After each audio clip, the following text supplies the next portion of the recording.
Que se passe-t-il lorsque les plans les plus astucieux, les mensonges les plus élaborés, se retournent soudain contre leurs auteurs de la manière la plus publique et humiliante qui soit? Nous avons tous été témoins, de loin ou de près, de ces retournements de situation où l'arrogant trébuche sur son propre piédestal, où le manipulateur se retrouve enserré dans les fils de sa propre toile. Ce n'est pas simplement une justice poétique ou un coup du hasard. Pour celui qui marche dans la foi, ces moments révèlent un principe spirituel profond et immuable. Il existe dans l'univers un ordre moral, une loi de cause à effet qui, tôt ou tard, ramène toute chose à la lumière. Aujourd'hui, nous allons explorer comment cet ordre divin opère, comment les pièges destinés à autrui finissent par enfermer ceux qui les ont posés. Ce n'est pas une leçon de vengeance, mais une méditation sur la souveraineté de Dieu et la victoire certaine de la vérité. Si vous avez déjà senti l'injustice régner, si vous avez vu des tromperies sembler triompher, cette vidéo est pour vous. Elle vous rappellera que le temps et la vérité sont les alliés ultimes de ceux qui marchent dans l'intégrité. Préparez-vous à comprendre les mécanismes cachés de la justice divine. Pour ne rien manquer de ces révélations, abonnez-vous à la chaîne pour plus de révélations divines, appuyez sur le bouton like si cette vidéo vous touche, et laissez vos vœux en commentaire pour partager avec la communauté. Le principe selon lequel on récolte ce que l'on sème n'est pas une simple maxime populaire, mais une loi spirituelle fondamentale inscrite au cœur de la création. Les Écritures l'énoncent clairement, ne vous y trompez pas, on ne se moque pas de Dieu. Ce qu'un homme aura semé, il le moissonnera aussi. Cette loi opère avec une précision immanente, bien que son timing nous échappe souvent. Concevoir un piège pour autrui, c'est semer une graine de duplicité et de malveillance. Cette graine, une fois plantée, porte inévitablement un fruit, mais ce fruit ne nourrit pas celui qui l'a planté, il lui devient au contraire un poison. Le piège, dans sa conception même, contient les germes de son propre retournement. Il repose sur une perception erronée de la réalité, sur l'idée que l'on peut contrôler les événements et les personnes sans conséquence pour soi-même. Or, l'univers, régi par un Dieu d'ordre et de vérité, ne peut être corrompu durablement par le mensonge.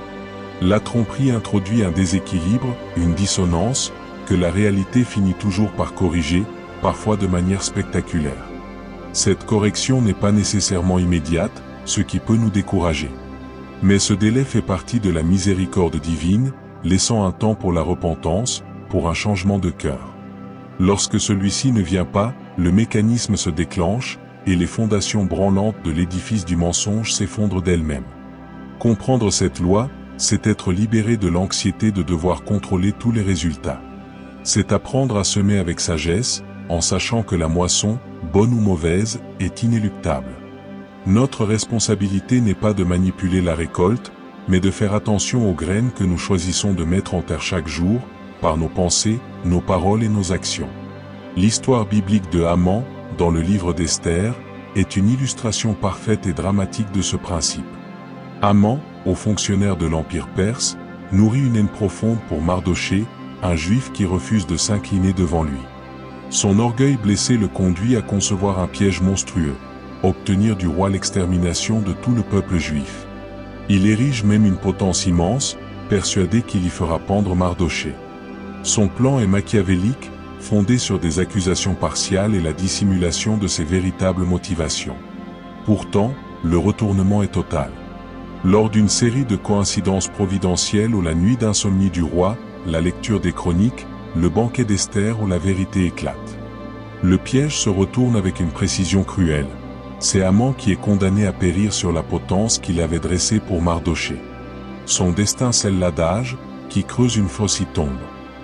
Ce récit va au-delà du simple conte moral. Il montre comment l'orgueil et la méchanceté aveuglent au point de ne pas voir les failles dans son propre plan. Haman était tellement absorbé par sa haine et son désir de vengeance qu'il est devenu incapable de discerner les risques. Son piège était si complexe qu'il en a perdu le contrôle. Dans notre vie, nous ne dressons peut-être pas de potence, mais combien de fois tendons-nous des fils invisibles par la médisance, la calomnie ou la manipulation? L'histoire de Haman nous avertit, ces fils peuvent finir par nous entraver, nous exposant à la honte lorsque la vérité, inévitablement, se découvre. Elle nous enseigne aussi la souveraineté de Dieu qui peut utiliser même les nuits d'insomnie des rois pour faire triompher la cause de ceux qui lui sont fidèles. L'exemple des frères de Joseph, qui le vendent comme esclave par jalousie, offrent une perspective sur le long terme de cette loi. Leur piège était simple et cruel, se débarrasser du rêveur gênant en le condamnant à une vie de servitude, tout en faisant croire à leur père qu'une bête féroce l'avait dévoré. Ils pensaient avoir anéanti ses rêves et repris le contrôle de leur destin. Pourtant, chaque élément de leur tromperie allait contribuer, des années plus tard, à leur propre humiliation et à leur salut. Leur mensonge les a forcés à maintenir une façade de deuil devant Jacob, empoisonnant leur relation avec lui. Leur acte a indirectement conduit Joseph au pouvoir en Égypte. Lorsque la famine les pousse à aller chercher du grain en Égypte, ils se retrouvent à la merci de l'homme qu'ils ont trahi, sans le reconnaître. Le piège se referme, ils sont accusés d'espionnage, doivent laisser Siméon en otage, et finalement ramener Benjamin, provoquant l'angoisse ultime de leur père. La confrontation avec Joseph les amène à une prise de conscience brutale de leur faute, malheureux que nous sommes. Nous sommes coupables envers notre frère. Leur propre culpabilité devient leur prison. Le retournement est complet, ce qu'ils avaient conçu pour détruire devient l'instrument de leur rédemption et de la préservation de toute leur famille. Cette histoire montre que le piège qui se retourne n'est pas toujours une punition définitive. Il peut être l'outil d'une correction salutaire, d'une restauration. Dieu, dans sa providence, peut faire servir les mauvaises intentions des hommes à un bien plus grand, à un plan de salut que les auteurs du mal ne pouvaient même pas imaginer. Nos mauvais choix peuvent nous enfermer, mais la grâce peut transformer cette prison en un lieu de rencontre avec la vérité libératrice. Dans le Nouveau Testament, le sort de Judas Iscario présente un cas tragique et ultime de piège retourné. Judas, l'un des 12, devient l'instrument de la trahison contre Jésus. Pour 30 pièces d'argent, il tend un piège dans l'ombre du jardin de Gethsémané. Son action semble couronnée de succès, Jésus est arrêté. Mais très rapidement, le piège mental et spirituel dans lequel Judas s'est lui-même enfermé se referme. L'évangile de Matthieu décrit son terrible remords lorsqu'il voit Jésus condamné. Il tente de se libérer en rendant l'argent aux principaux sacrificateurs, en déclarant « J'ai péché » en livrant un sang innocent. Leur réponse est cinglante et le renvoie à sa propre responsabilité, « Que nous importe ? Cela te regarde. » Le piège est complet, ceux pour qui il a agi le rejettent. L'argent, motif de sa trahison, devient un objet maudit qu'il ne peut ni garder ni rendre utilement. Pris au piège de son propre acte, ne voyant plus d'issue face à l'énormité de son péché et à l'apparente impossibilité du pardon, bien que celui-ci lui était offert, il se suicide. Son histoire est l'illustration la plus sombre du principe. Le piège qu'il a dressé pour Jésus, l'arrestation, est devenu accessoire face au piège intérieur dans lequel sa duplicité l'avait enfermé ou la cupidité, le désenchantement, la trahison, et finalement le désespoir. Judas n'a pas été victime d'un coup du sort, mais de la logique implacable de ses propres choix. Son drame nous met en garde contre la complaisance dans de petites compromissions, qui peuvent construire progressivement une prison dont la porte semble ensuite impossible à ouvrir. Il souligne aussi que le plus grand danger n'est pas le piège que l'on tend aux autres, mais celui que l'on se prépare à soi-même lorsque l'on marche en contradiction avec la lumière que l'on a reçue. Au-delà des récits bibliques, ce principe se manifeste constamment dans la vie quotidienne et l'histoire humaine. Combien de scandales politiques ou financiers éclatent lorsque des personnalités puissantes, ayant construit des systèmes complexes de corruption ou de mensonges, voient ces mêmes systèmes se déliter sous le poids de leurs incohérences. Souvent, c'est un détail négligé, un complice qui parle, un email imprudent, qui fait s'effondrer l'édifice. Le piège était de croire que le pouvoir ou la richesse permettrait d'échapper à la loi morale universelle. Dans les relations personnelles, la médisance répétée finit par discréditer celui qui la propage, révélant sa malveillance. La manipulation émotionnelle finit par isoler le manipulateur, car la confiance, une fois trahie, ne se reconstruit pas. L'arrogance, qui pousse à piétiner les autres pour s'élever, prépare une chute d'autant plus rude lorsque le soutien factice disparaît. Ces exemples ne relèvent pas de la magie noire ou d'une vengeance cosmique personnalisée. Ils sont l'expression naturelle de l'ordre divin dans un monde créé pour la vérité et la relation juste. Le mensonge est une force de désintégration. Il corrompt non seulement la cible, mais aussi celui qui le profère, en l'éloignant de la réalité et en l'enfermant dans un récit fictif de plus en plus difficile à maintenir. La vérité, à l'inverse, est une force d'intégration et de libération. Même douloureuse, Elle aligne l'individu avec le réel et lui permet d'avancer sans le fardeau de la dissimulation. Ainsi, vivre dans l'honnêteté n'est pas seulement une vertu morale, c'est une stratégie de vie profondément pragmatique et alignée avec la structure même de l'univers sous l'autorité de Dieu. Le rôle de la conscience humaine est un mécanisme interne clé dans ce processus de retournement. Dieu a placé en chaque personne une conscience, une voix intérieure qui approuve les bonnes actions et accuse les mauvaises. Lorsqu'une personne tend un piège, sa conscience, si elle n'est pas totalement éteinte, proteste. Pour l'étouffer, l'individu doit souvent recourir à la rationalisation, au mensonge à soi-même ou à l'endurcissement progressif. Cette lutte intérieure est le premier stade du piège qui se retourne. La personne devient prisonnière de son propre conflit psychologique. La paix intérieure fuit. L'anxiété, la paranoïa ou un sentiment de vide peuvent s'installer. Son piège extérieur n'a peut-être même pas encore été activé, mais le piège intérieur est déjà en place. Dans le psaume 32, David décrit l'agonie de la conscience non confessée. Quand je me suis tu, mes os se consumaient, je gémissais toute la journée. Le remords, la peur d'être découvert, sont des geôliers impitoyables. Ainsi, avant même que la situation ne se retourne publiquement, l'auteur du piège subit déjà des conséquences privées dévastatrices. Sa propre psyché devient le théâtre du châtiment. Cela montre la miséricorde de Dieu. La conscience est un avertissement, un signal d'alarme pour nous inciter à faire demi-tour avant que les conséquences externes ne deviennent inévitables.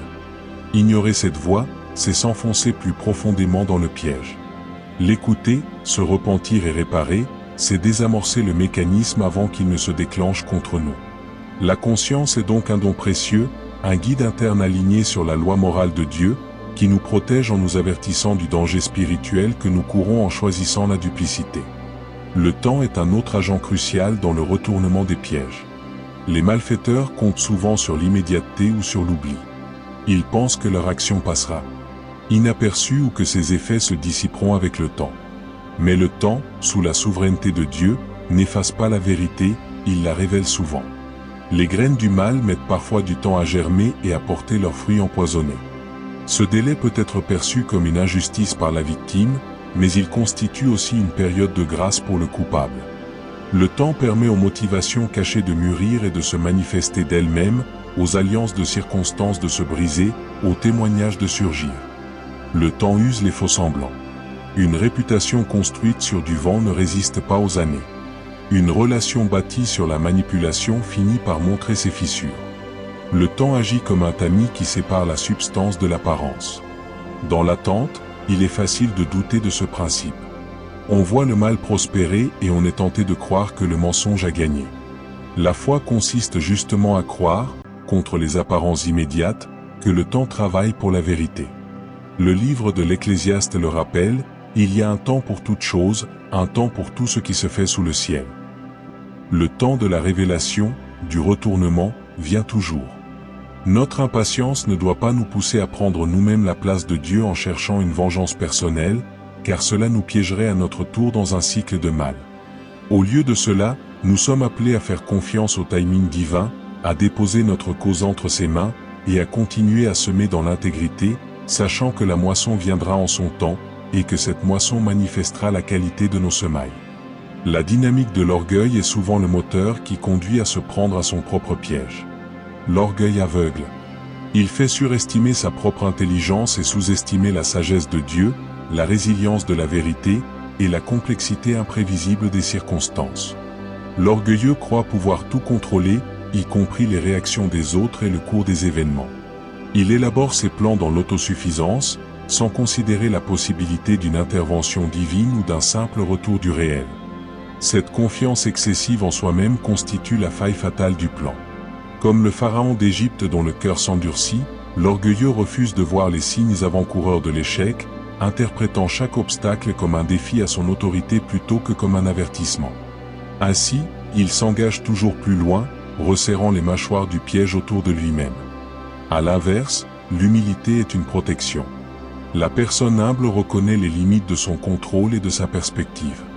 Elle soumet ses plans à Dieu, reste ouverte à la correction, et agit avec prudence. Elle ne considère pas les autres comme des pions, mais comme des êtres doués de libre arbitre et de dignité. L'humilité lui permet de voir les failles potentielles de ses actions et de se rétracter avant de causer du tort. Ainsi, le plus grand antidote pour éviter de se faire prendre à son propre piège n'est pas une intelligence supérieure, mais un cœur humble qui marche dans la crainte de Dieu. Cette crainte n'est pas une peur servile, mais un respect profond pour son ordre moral et une conscience aiguë que nos actions ont des répercussions dans un cadre bien plus vaste que notre compréhension immédiate. Les paroles elles-mêmes peuvent devenir des pièges qui se retournent contre celui qui les prononce. La calomnie, la promesse non tenue, la flatterie intéressée, le serment solennel fait à la légère, toutes ces paroles ont un poids. Jésus a dit qu'au jour du jugement, nous rendrons compte de toute parole oiseuse. Mais souvent, le compte à rendre arrive bien avant. La calomnie, une fois découverte, détruit la crédibilité de son auteur bien plus sûrement qu'elle n'a nui à sa cible. La promesse non tenue ferme les portes de la confiance future. La flatterie est percée à jour lorsque l'intérêt disparaît, laissant celui qui l'a prodigué dans la honte. Dans le livre de Daniel, les accusateurs des 3 jeunes Hébreux, qui avaient obtenu du roi un décret interdisant la prière à quiconque d'autre qu'à lui, se retrouvent à accuser ces jeunes hommes de désobéissance. Leur piège linguistique, le décret, se retourne lorsqu'ils doivent annoncer au roi que ses favoris, Shadrach, Meshach et Abednego, ont effectivement transgressé l'édit. Ils poussent le roi à appliquer la punition qu'ils ont conçue, la fournaise. Mais le miracle qui sauve les 3 hommes expose la méchanceté des accusateurs et magnifie le Dieu qu'ils voulaient faire taire. Leurs propres paroles, inscrites dans un décret royal irrévocable, ont servi de cadre au jugement de Dieu. Cela nous enseigne à surveiller notre langue avec un soin extrême. Nos paroles ne sont pas des bulles de savon qui disparaissent, elles sont des semences. Elles créent des réalités relationnelles et juridiques. Une parole de mensonge ou de malveillance crée une réalité fragile, une fiction qui demande toujours plus de mensonges pour être maintenue, jusqu'à l'effondrement. Une parole de vérité et de grâce, même si elle est coûteuse sur le moment, crée une réalité solide sur laquelle on peut bâtir sans craindre un retournement. La jalousie et la convoitise sont des motivations fréquentes derrière la pose de piège. On veut ce que l'autre a, sa position, sa relation, ses biens, sa faveur, et on cherche à le déposséder. Mais ce désir désordonné est un piège en soi. Il focalise l'attention sur un manque illusoire et empêche de voir les bénédictions présentes. Il corrompt la joie et pousse à des actions nuisibles. Lorsque ces actions sont découvertes, la honte est double. Non seulement on est coupable de malveillance, mais on est aussi révélé comme étant envieux, petit, incapable de se réjouir du bien d'autrui. La convoitise promet une satisfaction mais ne livre que le vide et souvent, la perte. Le roi Achab, convoitant la vigne de Naboth, se laisse manipuler par Jézabel qui ourdit un complot pour faire lapider Naboth sous de faux témoignages. Le piège fonctionne, Achab prend possession de la vigne. Mais le prophète Élie est envoyé pour annoncer le jugement, à l'endroit même où les chiens ont léché le sang de Naboth, les chiens lécheront ton propre sang. Le piège de la convoitise, exaucé par la fraude et le meurtre, a apporté la malédiction sur la maison d'Achab. Sa victoire apparente était en réalité sa condamnation. La jalousie nous pousse à croire que le bonheur réside dans la possession de ce qu'un autre a. En agissant pour le voler, on découvre que l'objet convoité, une fois obtenu par des moyens pervers, est empoisonné. Il ne procure pas la satisfaction escomptée, mais il est hanté par le spectre de l'injustice commise. Le véritable antidote est la gratitude et la confiance en la providence de Dieu qui pourvoit à nos besoins selon sa richesse. Combattre la convoitise par la gratitude désamorce le mécanisme qui nous pousse à tendre des pièges et nous préserve de leurs conséquences désastreuses. Le principe de réciprocité, souvent résumé par œil pour œil, dent pour dent, dans son sens originel de justice proportionnelle, trouve son accomplissement dans cette idée de piège retourné. La mesure que vous utilisez servira à vous mesurer. L'intrigant qui utilise la ruse sera finalement victime de la ruse. Le violent finira par affronter une violence plus grande. Cela ne signifie pas que Dieu orchestre mécaniquement une vengeance identique, mais que le mode d'action choisi détermine le champ de force dans lequel on évolue. En choisissant la ruse, on entre dans un monde de ruse où l'on devient une cible légitime. En choisissant la violence, on légitime la violence comme mode de résolution des conflits, et on s'expose à en subir les contre-coups.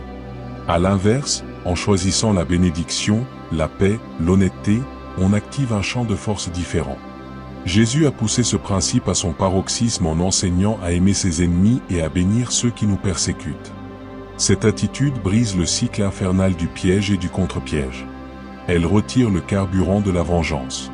Elle ne garantit pas une sécurité terrestre immédiate, Jésus a été crucifié, mais elle nous place dans le champ de force de la grâce divine, où les lois du royaume de Dieu ou le pardon, la rédemption prévalent. Ainsi, lorsque nous sommes victimes d'un piège, notre réaction est cruciale. Si nous répondons par la ruse ou la vengeance, nous entrons dans le jeu de notre adversaire et nous risquons de nous prendre à notre tour dans un engrenage destructeur. Si nous répondons par l'intégrité, la vérité et le pardon, sans naïveté, nous restons dans le champ de la protection divine et nous laissons à Dieu le soin de faire justice en son temps et à sa manière, qui est toujours parfaite. La providence divine est le cadre souverain dans lequel ce principe opère. Dieu n'est pas un observateur passif. Il est activement impliqué dans sa création, gouvernant toutes choses avec sagesse et justice. Les pièges qui se retournent ne sont pas le fruit du hasard ou d'un karma impersonnel, mais l'œuvre d'un Dieu personnel qui voit tout, juge avec équité, et soutient ceux qui lui font confiance. La providence peut utiliser une infinité de moyens, une parole imprudente de l'accusateur, un changement inattendu de circonstances, la lassitude d'un complice, la résistance inattendue d'une victime, ou même les éléments naturels. Elle peut sembler invisible pendant le déroulement de l'épreuve, mais avec le recul, on discerne souvent sa main. Joseph pouvait dire à ses frères, « Vous aviez médité de me faire du mal, Dieu l'a changé en bien. » La providence n'annule pas le libre arbitre des frères, ni leur culpabilité, mais elle canalise les conséquences de leurs actes vers un but rédempteur. Cela nous donne une immense espérance, aucun piège tendu contre nous n'est hors du contrôle de Dieu. Il peut le déjouer, le retourner, ou l'utiliser pour nous faire grandir et pour manifester sa gloire. Notre rôle n'est pas de comprendre tous les rouages de sa providence, mais de lui faire confiance. Cette confiance nous libère de la peur panique lorsque nous sentons les pièges se refermer autour de nous. Elle nous permet de dire comme David, « Mon sort est dans ta main, délivre-moi de la main de mes ennemis. » La prière devient alors notre ressource principale, non pour demander une vengeance mesquine, mais pour nous en remettre à la justice et à la sagesse parfaite de notre Père Céleste. L'auto-illusion est un prérequis pour se prendre à son propre piège. Personne ne tend un piège en se disant « Je fais le mal et je vais en subir les conséquences ». Non, on se justifie. On se persuade que l'on a raison, que la fin justifie les moyens, que la cible le mérite. On reconstruit la réalité dans son esprit pour se donner le rôle du héros ou du justicier. Cette narration fictive est essentielle pour passer à l'acte. Mais c'est aussi ce qui rend la chute si brutale lorsque la vérité éclate.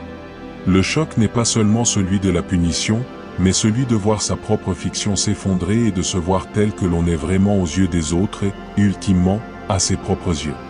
C'est le moment où le miroir se brise. L'auto-illusion est souvent entretenue par un cercle restreint de flatteurs ou de complices qui renforcent la version déformée des faits. C'est pourquoi la solitude, la confrontation avec une parole extérieure objective, comme celle d'un prophète Nathan disant à David, « Tuez cet homme », ou l'échec public sont nécessaires pour briser l'illusion. La vérité fait mal, mais elle libère. Elle permet de recommencer sur des bases saines. Pour éviter cette terrible désillusion, il est vital de cultiver l'humilité et de s'entourer de personnes qui ont la liberté de nous dire la vérité, même si elle est désagréable. Il faut régulièrement examiner ses motivations à la lumière de la parole de Dieu, demandant à l'Esprit Saint de nous convaincre de péché et de justice. Une vie transparente, sans zone d'ombre à défendre, est une vie libérée du besoin de construire des fictions, ou par conséquent, du risque de s'y prendre brutalement. L'effet de témoin public est un aspect crucial de ce retournement. Souvent, le piège est conçu dans l'ombre, mais il se retourne à la vue de tous. Cette publicité fait partie intégrante de la justice divine. Elle restaure l'honneur de la victime et expose la honte de l'oppresseur. Elle sert de leçon à toute la communauté. Dans l'histoire de Daniel dans la fosse aux lions, ce sont les accusateurs de Daniel, avec leur famille, qui y sont jetés après que Dieu a sauvé son serviteur. Le roi Darius proclame ensuite un édit faisant connaître à tout l'empire la puissance du Dieu de Daniel. Le piège visant à éliminer Daniel a conduit à une proclamation publique de la grandeur de Dieu. De même, la crucifixion de Jésus, piège ultime des autorités religieuses pour se débarrasser d'un gêneur, est devenue, Par la résurrection, la proclamation publique de la victoire de Dieu sur le péché et la mort, scellant la condamnation de leur incrédulité. Cette publicité du retournement nous rappelle que Dieu n'agit pas en secret. Il aime révéler la vérité. Pour nous, cela signifie deux choses. Premièrement, lorsque nous sommes injustement accusés, nous pouvons avoir confiance que Dieu peut amener la vérité à la lumière, peut-être pas selon notre calendrier, mais d'une manière qui sera manifeste. Deuxièmement, cela nous met en garde contre toute action que nous voudrions cacher. Si nous avons honte à l'idée qu'une action soit connue, c'est un signe que nous ne devrions probablement pas la faire. Vivre de manière à ce que toutes nos actions puissent supporter la lumière publique est un garde-fou puissant contre la tentation de tendre des pièges. La repentance est la seule issue pour désamorcer un piège avant qu'il ne se referme.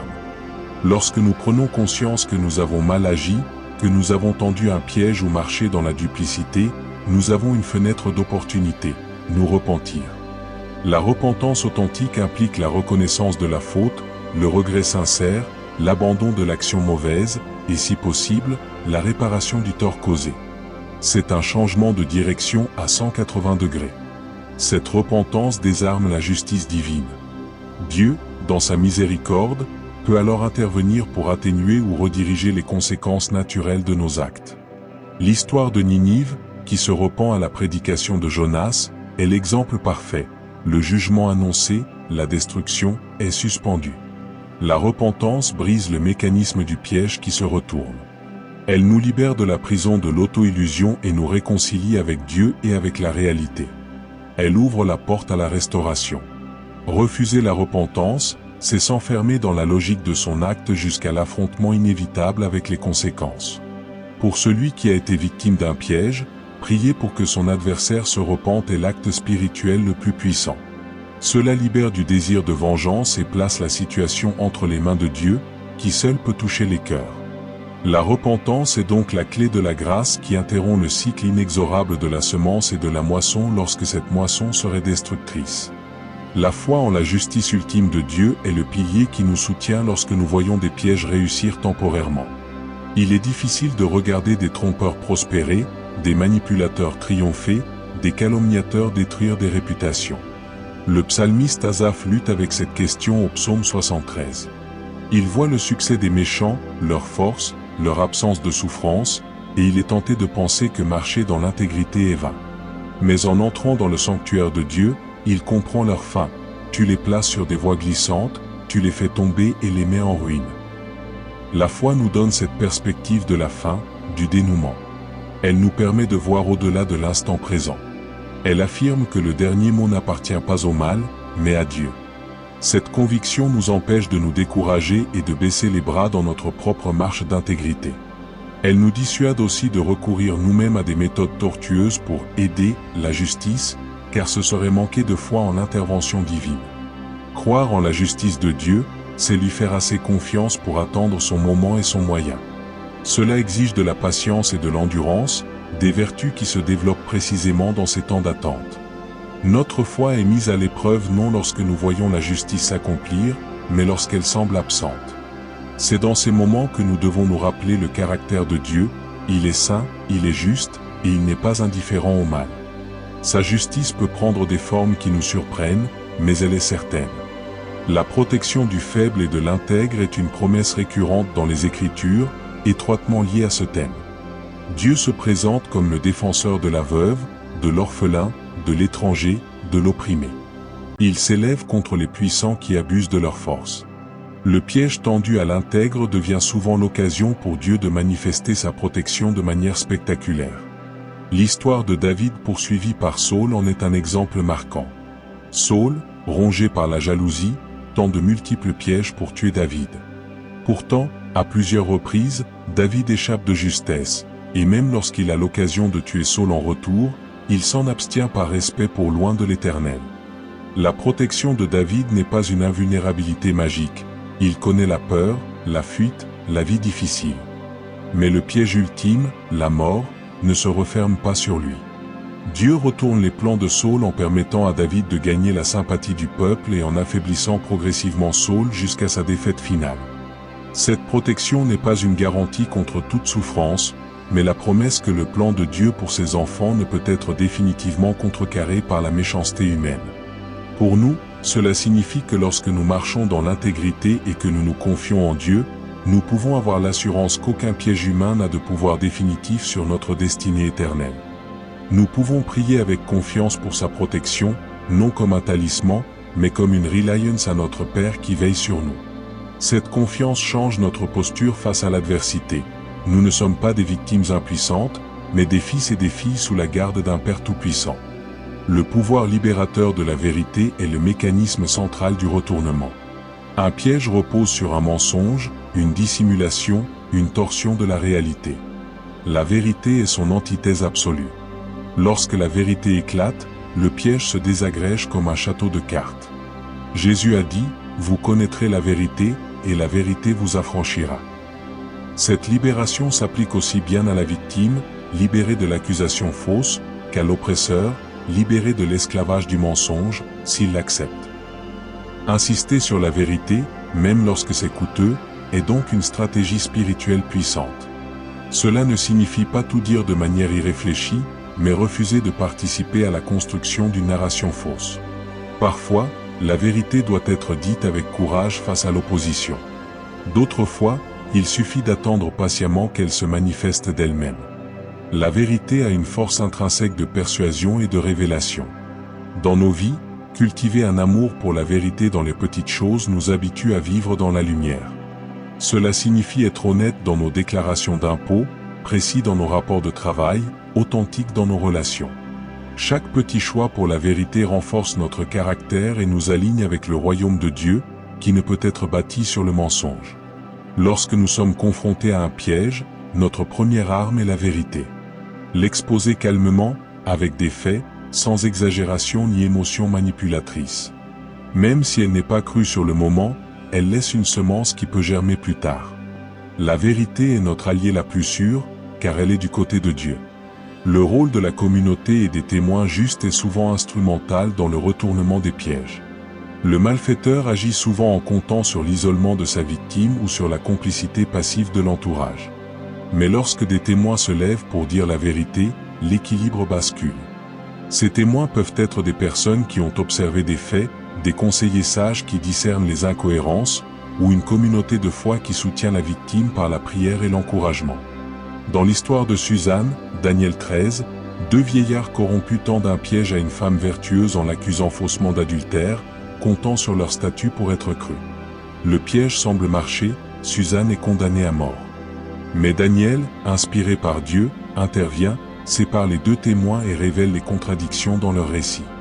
La communauté, ici représentée par le tribunal, est alors forcée de reconnaître la vérité.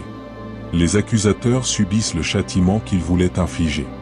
Les témoins justes sont les instruments de la justice divine. Cela nous encourage à être de tels témoins dans notre sphère d'influence. Cela demande du courage pour ne pas suivre la foule, pour questionner les récits dominants, pour défendre celui qui est injustement accusé. Cela demande aussi de la sagesse pour discerner les situations et agir de manière appropriée. Soutenir l'intègre dans l'épreuve, même par une simple parole d'encouragement ou une prière fidèle, c'est participer à l'œuvre de justice de Dieu. Nous ne sommes pas seuls, nous faisons partie d'un corps, et la solidarité des croyants est une forteresse contre les attaques de la tromperie. L'importance de garder un cœur pur, sans désir de vengeance, est essentielle pour ne pas devenir nous-mêmes des poseurs de pièges. Lorsque nous sommes victimes, la tentation est grande de rendre l'appareil, de concevoir notre propre contre-piège. Mais c'est là que nous risquons de tomber dans le même péché que notre adversaire. Nous devenons alors prisonniers de la même spirale de mal. Garder un cœur pur ne signifie pas être passif ou naïf. Cela signifie refuser de répondre au mal par le mal. Cela signifie confier notre cause à Dieu, le juste juge. David, pourchassé par Saul, a plusieurs occasions de le tuer mais s'en abstient, disant « Que l'Éternel soit juge et qu'il prononce entre moi et toi ». Cette position demande une grande force spirituelle. Elle protège notre âme de la contamination par la haine et l'amertume. Un cœur pur reste libre, même dans l'oppression. Il peut continuer à aimer, à prier pour ses ennemis, à bénir. Cette attitude désarme spirituellement l'adversaire et nous place sous la bénédiction spécifique promise à ceux qui ont le cœur pur, ils verront Dieu. Dans le conflit, un cœur pur nous permet de discerner la volonté de Dieu avec plus de clarté et de prendre des décisions qui, à long terme, serviront notre bien et sa gloire. La purification du cœur est un travail quotidien avec le Saint-Esprit, confessant nos ressentiments, choisissant le pardon, et demandant à Dieu de nous donner son amour pour ceux qui nous font du tort. C'est un combat, mais c'est le chemin de la vraie liberté et de l'imitation de Christ. Les conséquences à long terme sur la postérité et l'héritage sont une dimension souvent négligée du piège qui se retourne. Les actions malveillantes ne touchent pas seulement leurs auteurs, elles peuvent affecter leur famille pour des générations. La Bible parle des conséquences des péchés des pères sur les enfants jusqu'à la 3e et 4e génération pour ceux qui haïssent Dieu. À l'inverse, la bénédiction de Dieu sur l'intègre s'étend à sa postérité. L'histoire d'Acan, qui dérobe des objets voués à l'interdit lors de la prise de Jéricho, en est un exemple. Son péché, commis en secret, attire le jugement sur tout le camp d'Israël. Lorsqu'il est découvert par tirage au sort, lui et sa famille sont lapidés. Le piège de la convoitise a englué toute sa maison. À l'opposé, la fidélité de David, malgré ses graves fautes personnelles, a assuré une dynastie durable et la venue du Messie à travers sa lignée. Cela nous rappelle la gravité de nos choix. Nous ne vivons pas pour nous seuls. Nos actions, surtout celles qui impliquent la duplicité et la malveillance, créent un héritage spirituel. Elles peuvent installer des modèles destructeurs pour nos enfants, ou au contraire, un héritage de foi et d'intégrité. Penser à notre héritage spirituel peut être une motivation puissante pour choisir le bien, même lorsque la tentation de tendre un piège est forte. Nous voulons laisser derrière nous une histoire de bénédiction, non une malédiction. Par la repentance et la grâce en Christ, les cycles de malédiction peuvent être brisés, mais il vaut mieux, par la puissance de l'Esprit, ne pas les initier. Le silence et l'inaction de Dieu peuvent précéder le retournement spectaculaire. C'est souvent dans les moments où Dieu semble le plus silencieux, où l'injustice semble triompher sans obstacle, que son plan mûrit. Les heures de Jésus sur la croix, où les moqueurs criaient « qu'il se sauve lui-même, s'il est le Christ », ont été le moment du plus grand silence apparent de Dieu. Pourtant, c'était le moment de l'œuvre rédemptrice la plus puissante. Le silence de Dieu n'est pas son absence. Il prépare souvent un dévoilement plus retentissant. Dans notre vie, lorsque nous prions et que rien ne semble bouger, lorsque le piège semble se refermer inexorablement, il faut se rappeler ce principe.